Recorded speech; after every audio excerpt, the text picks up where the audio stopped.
All right, Darren Newsom, Tommy Grisafi joining us. Soybean prices, when you look at the volatility that we had in 2021 and now looking at the factors that could fuel or hinder prices in 2022, Darren, what's your outlook for soybean prices in the new year?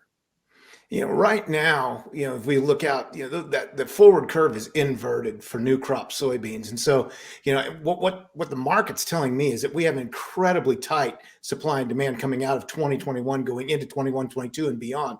So I think soybeans could rally. I still think that the long-term top was probably put in this past spring. That doesn't mean we can't post a nice rally until until we know more about South American production. But all things right now look like it's going to be a bullish start to 2022. Okay. Tommy, do you agree with that? I do. I would say the first grain market to lose its true bull market will be soybeans, and that's due to the incredible amount of acreage that's planted in South America. I know the analysts and traders will try to ruin that crop a few times, but over history, when you plant that many acres or hectares, you're going to produce a crop. And I never doubt the genetics or the goodwill of Mother Nature to provide bushels for the world. So when soybeans end, that'll be the first one, and followed by wheat. And I think corn has the best story of all of them, actually.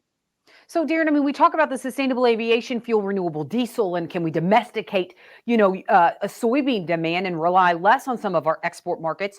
Do you think that that does not come to fruition, though, in 2022?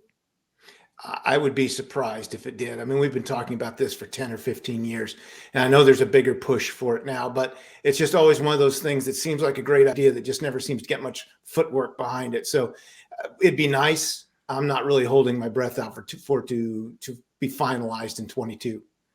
Tommy, but what if we could? I mean, you look at it, it's not mandated. It's not like, the ethanol market and the RFS. If you look at this and this push, if it does take off and we do see some of these more crush plants come online and we can rely less on China, how would that change the game for, the soybean market here?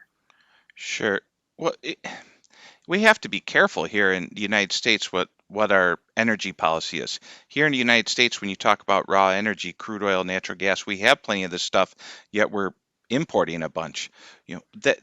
Our energy policy and the Green New Deal is going to play so much tying into what you're talking about. And I guess you're just going to have to watch this administration. I mean, the difference between this administration and the last one is the last one, the president donated his check.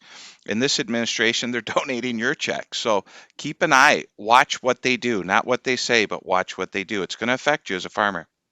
All right, Tommy, Darren, thank you so much. And we're taking a look at really the outlook of all commodities and also looking at weather policy. We're doing that all. You can check that out, all of it on agweb.com.